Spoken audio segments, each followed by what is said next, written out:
এই ঈদ উপলক্ষে ঈদ উল ফিতরে আমি প্রিয় দেশবাসীকে, ভাই বোনদেরকে আমার অন্তরের অন্তঃস্থল থেকে খুশ আমদেদ জ্ঞাপন করছি, শুভেচ্ছা জানাচ্ছি, দোয়া করছি। এক মাসের সিয়াম সাধনায় আল্লাহ তাআলা আমাদের জীবন থেকে সমস্ত গুনাহগুলো ঝরিয়ে দিন, আমাদেরকে রব্বুল আলামিন তার প্রিয় বান্দাবান্দীদের মধ্যে শামিল করে নিন। আল্লাহ তাআলা এর বিনিময়ে আমাদের থেকে জাহান্নাম দূরে সরিয়ে দিন।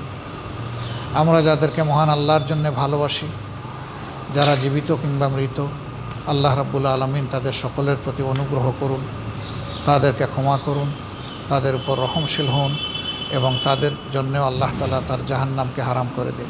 প্রিয় দেশবাসী, আপনাদের সকলের জন্য বুক ভরা দোয়া থাকলো। যে যেখানে আছেন, আল্লাহ রাব্বুল আলামিন আপনাদেরকে সুস্থতার সাথে রাখুন, দীর্ঘ হায়াত দান করুন এবং আল্লাহ তাআলা দুনিয়ার সম্মান এবং আখিরাতের সম্মান সকলের জন্য নির্ধারিত করুন।